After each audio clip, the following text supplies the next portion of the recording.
Clinkz is one hero that has been completely changed as of recent times. Okay, maybe not completely changed. They sort of reverted him back to what he was with some upgrades.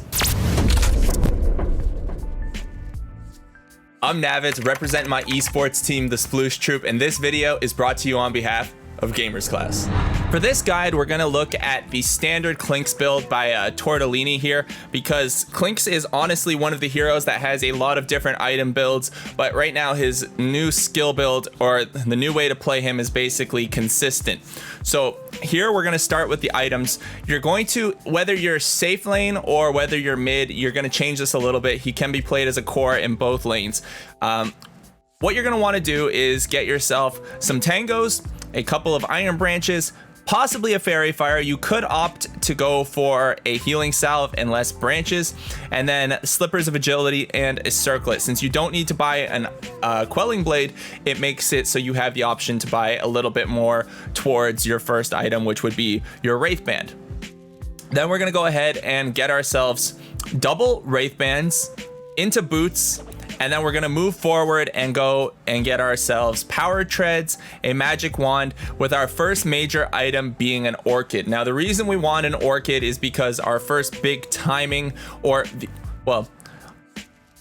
playing based on a timing, and orchid's cost has been reduced significantly, so Clinkz can come online really quickly with an orchid. You don't necessarily always have to go orchid. We will also take a break from this before we go into the skill builds. We'll take a break from this and look at the alternate builds, because there's a lot of high damage DPS builds you can do on Clinkz. One of them is actually a Helm of the Dominator build that I will bring up and talk about why it's so strong. But this is going to be your standard way of playing. You're going to go orchid, then you're going to go either BKB or maybe MKB, or possibly Deso, or possibly Sheepstick. Now, the reason you want to get a BKB early is obviously so you have survivability in the team fights, but if you're snowballing and you're really far ahead and you don't have a lot of magic damage to worry about, you might go for another damage item first. You might not want your BKB so early. The other way you could play, which is situational here, is you could go for a medallion first, which will eventually build into a solar crest. This is a really good starting / build up item. And then you could also go for an item that helps you secure kills, which would be the diffusal blade. I don't really like the hurricane pike unless you need a force staff. Let's say you're against a Riki potentially, you might need a force staff, then you could build a hurricane pike. The solar crest you would finish later on most of the time, and then looking at the extension items, it's usually either orchid, MKB, orchid, desolator, and then into BKB, and then you finish off with something big like completing your Bloodthorn, getting a Scythe of Ice.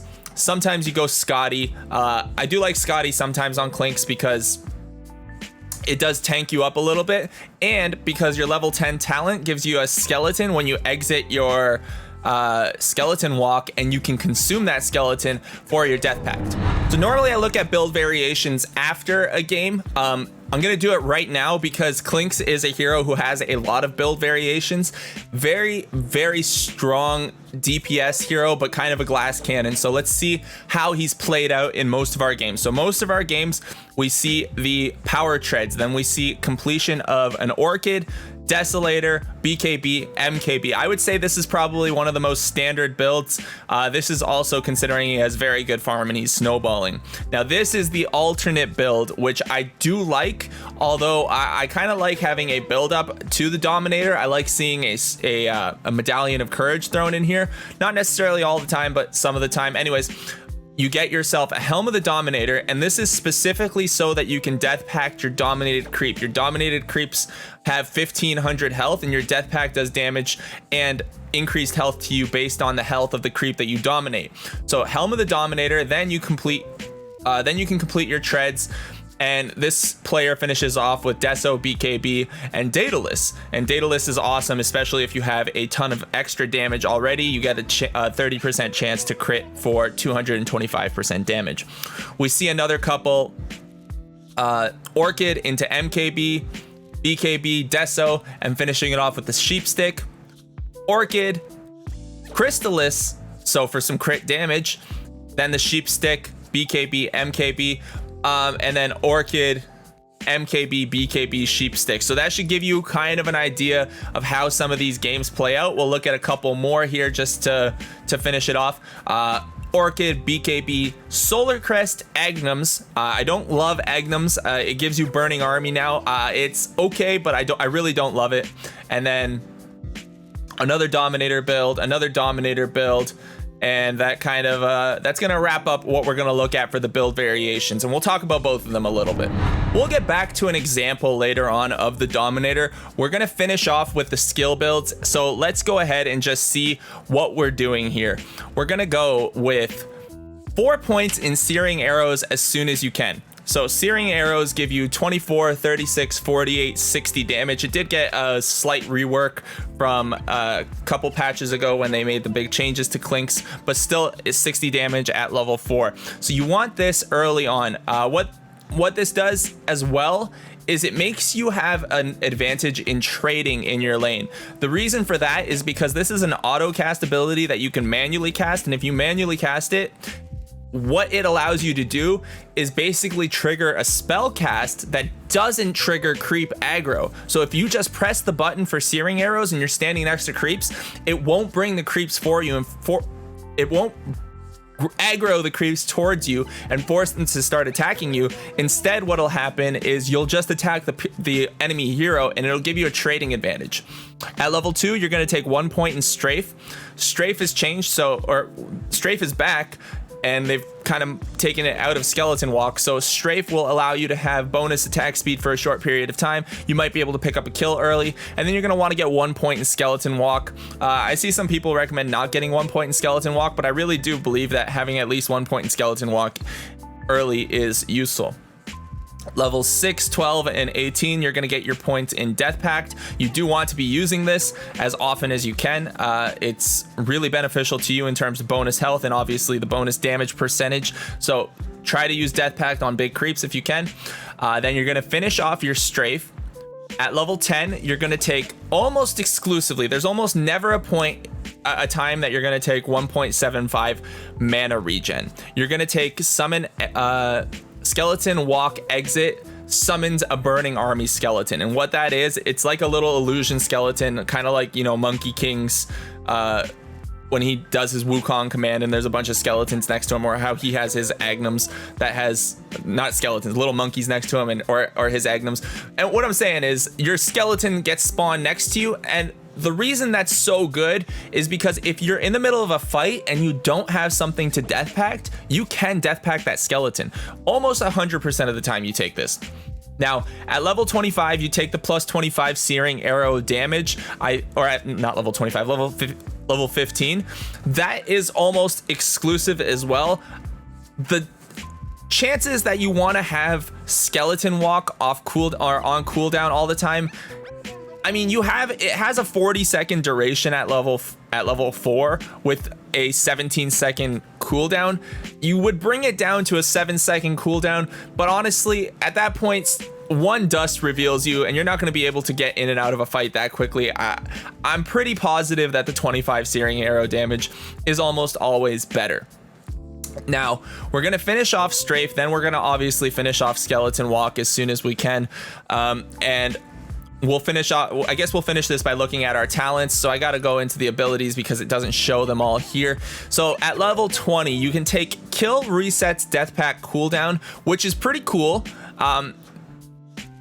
A lot of the times it might be worth taking this. This one's kind of a toss-up on how the game's going, but the attack range can net you a lot of kills as well. And at level 25, plus 50/5% Death Pact health / damage versus Searing Arrow multi-shot. It's also a toss-up there. I think I would prefer going with the Searing Arrow multi-shot most of the time, but this is quite a bit of damage, an additional 5% damage on Death Pact. Still, I would probably take the Searing Arrow. Searing Arrow is very, very strong. All right, so firstly, we're going to look at our friend Sammy Boy here playing Clinkz.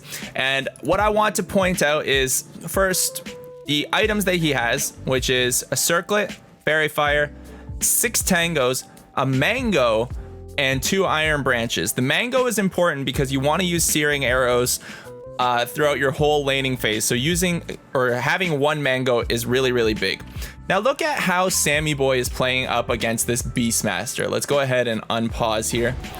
What he is going to do is right click this Beastmaster at every opportunity. This gives him a little bit of damage on the Beastmaster. Unfortunately, he does draw aggro because these weren't close enough to the Beastmaster, or to the creep wave. He draws aggro, but he's brought this Beastmaster at such low health. And actually, Beastmaster doesn't even have regen left. Where did all of his regen go? He ate it, I guess. Now, he's going to right click this Beastmaster at every opportunity, using his casting his spell W without drawing the aggro of this range creep right here. This gives him the opportunity to do, or he can do that every single time he has the opportunity to hit Beastmaster, as long as he doesn't have to right click. So you see, he just comes forward and continues to right click, forcing him to get zoned out. Now that this has happened, our Bane is going to either be able to pull this creep camp or this creep camp over here. So it looks like he's going to wait for this one. Oh, actually, there's a creep wave all the way under tower. I didn't notice this. Tiny went and stole a creep wave, brought it under tower. So what Bane does is even better. He pulls this creep wave up here. This is magnificent. Pulls this creep wave up here, allowing Sammy Boy to continue laning. And when creep equilibrium resets over here, our Clinkz is just going to continue using searing arrows to force Beastmaster out of lane.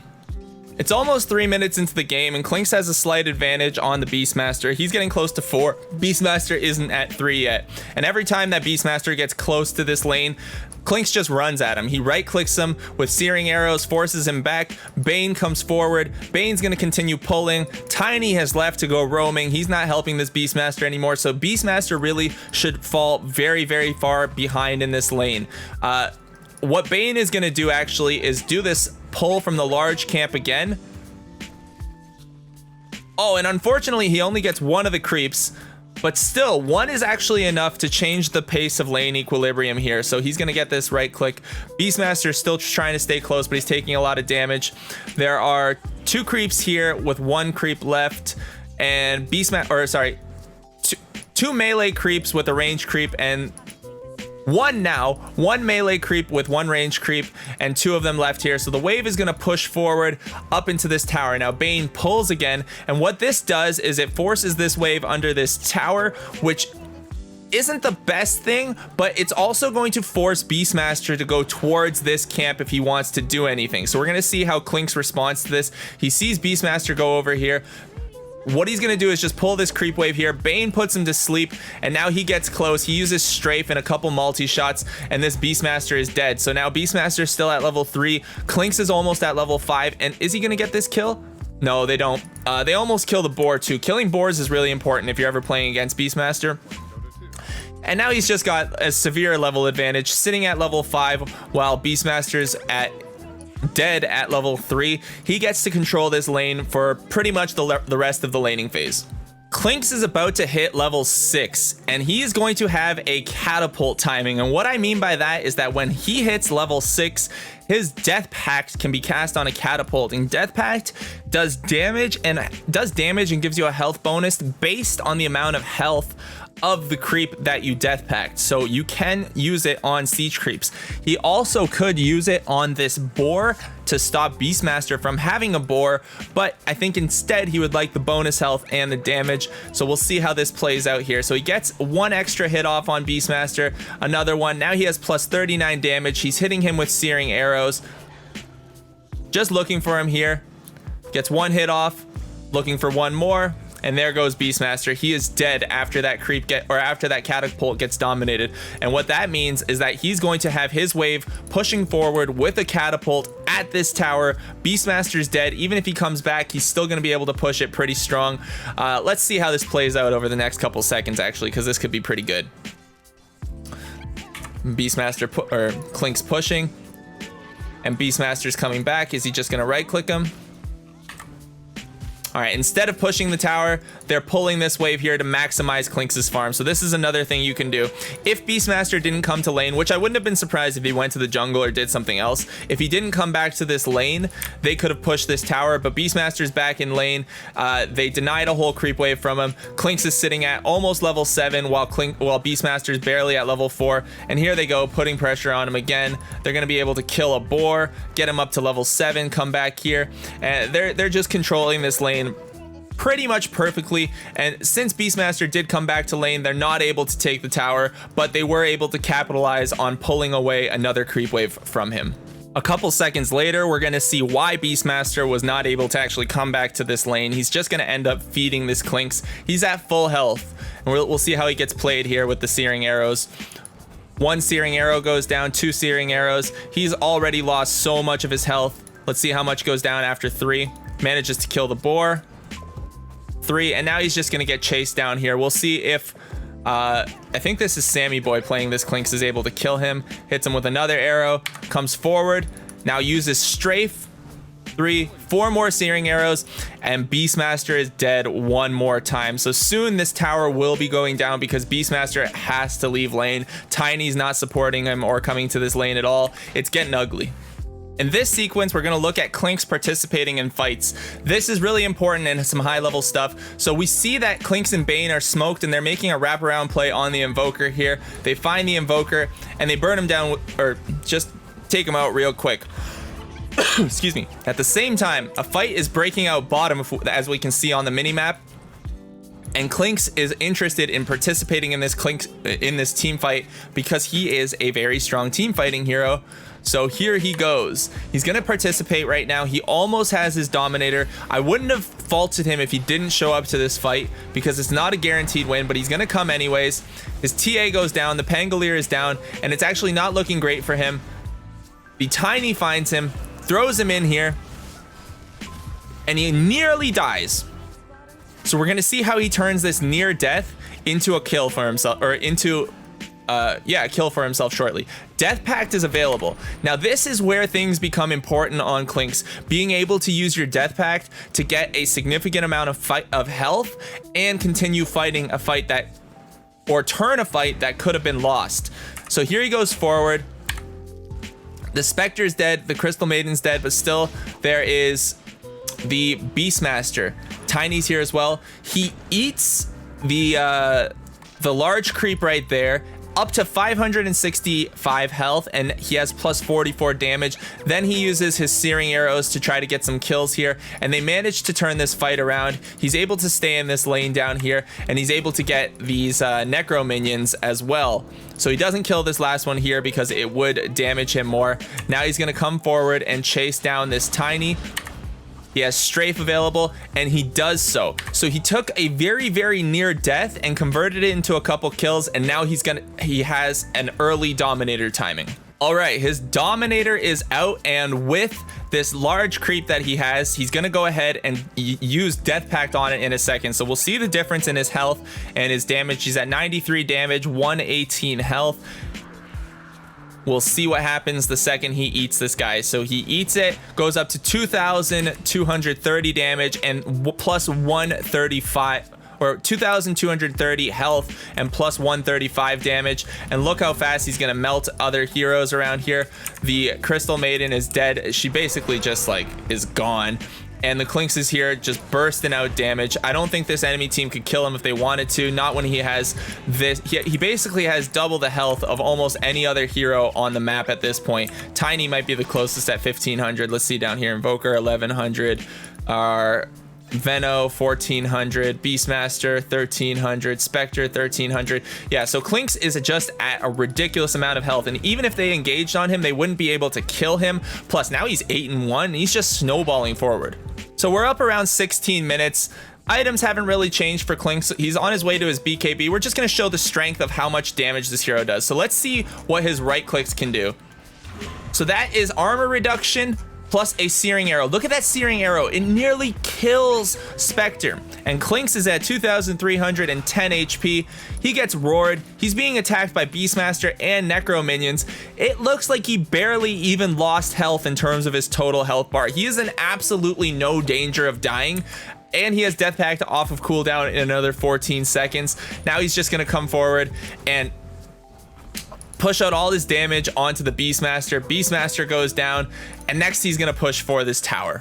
Have I ever mentioned how fast Clinkz kills towers?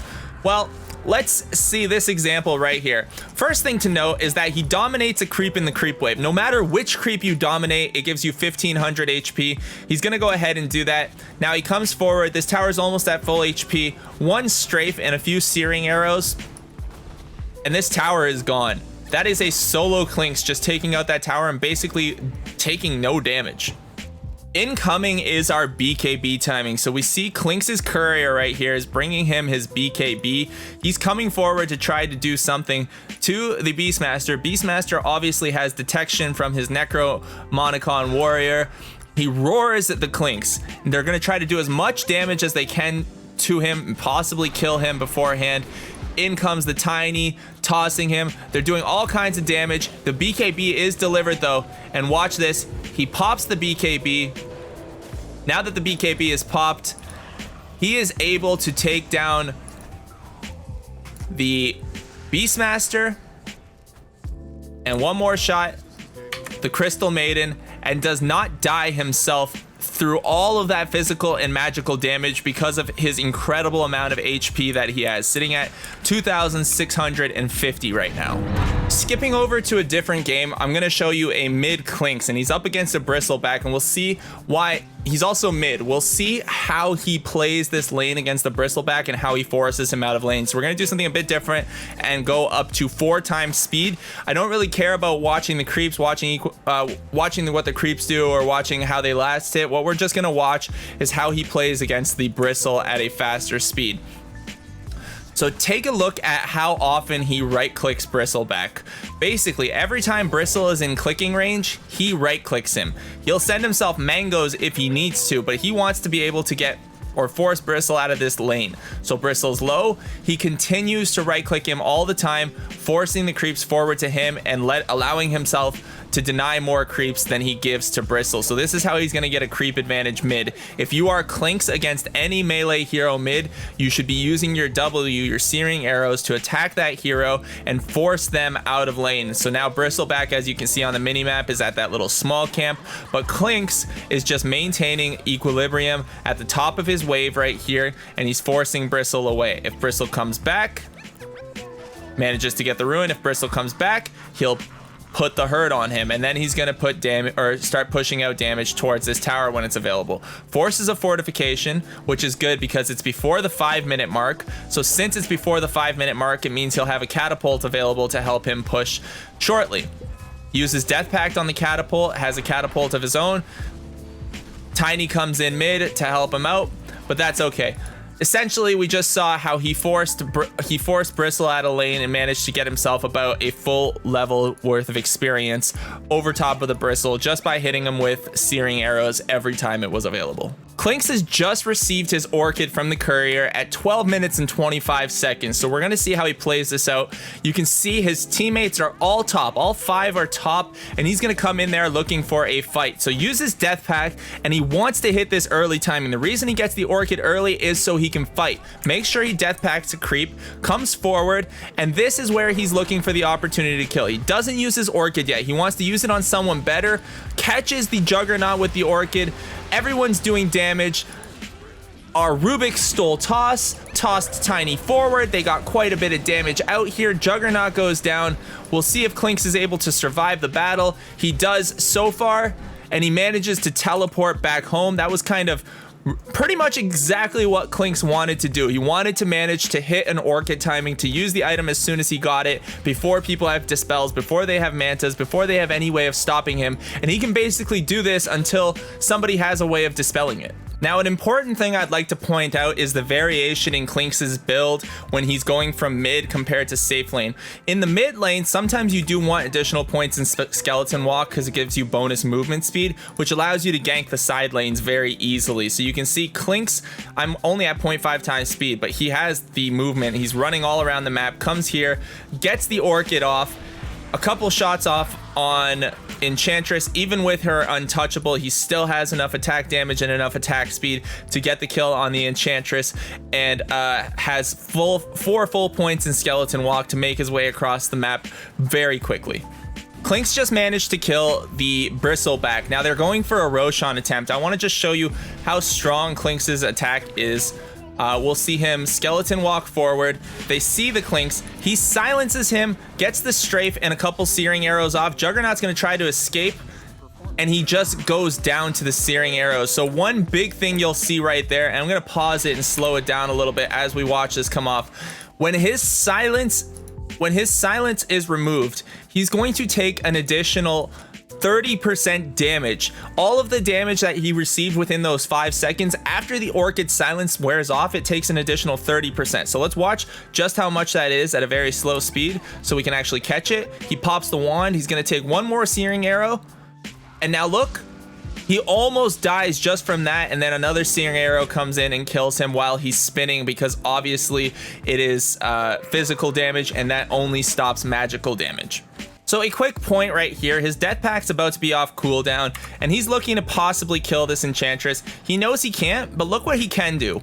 Once this enchantress is gone, well, before she's even gone, he death packs the creep, and it doesn't remove his invisibility. It doesn't stop him from skeleton walking, which is important to note. It allows him to use death pack and continue his skeleton walk and try to set up a kill on a different part of the map. And he's gonna go try to see if he can do anything to the bristle. But I just wanted to point out that death pack works while skeleton walk is activated without breaking your invisibility, and he's not going to be able to kill the bristle, but still he stops him from farming and finds a nice neutral.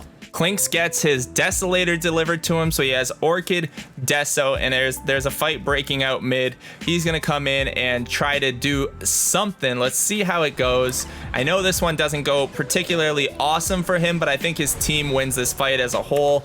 He gets in on the back line, does a lot of damage to Tiny, gets caught in an Omni Slash, but he doesn't die. He has so much damage that a solo Omni Slash doesn't kill him. Still has 800 health, and he's not even trying to run away from these heroes. He's just manning up and fighting them. That's the power of Death Pact right there. Being able to find a big creep to give you a lot of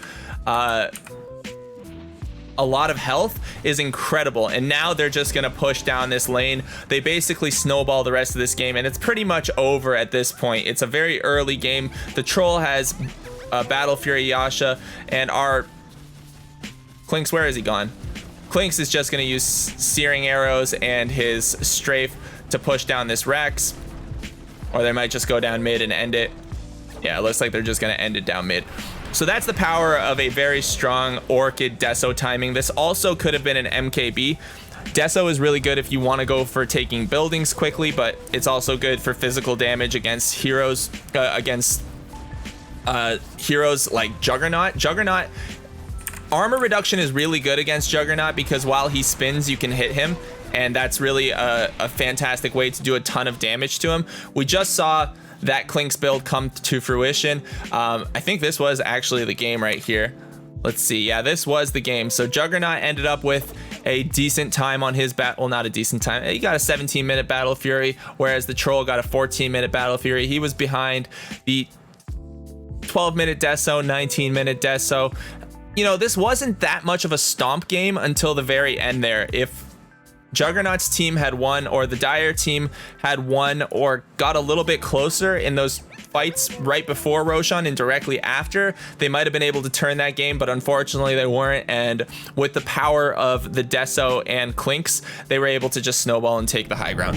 So there we have it. That was Clinkz. He is super meta, super powerful right now. I hope you guys are having a fun time playing the hero. Let me know how your games are going. Let me know whether or not you like the Dominator or you don't, or you like just going straight for damage-based items. Let me know if you like going for the silence, or if you prefer something like a diffusal or a sheep stick to stop people from getting away. Either way, I hope you guys win all of your games unless you play against me. Until next time, guys, one love.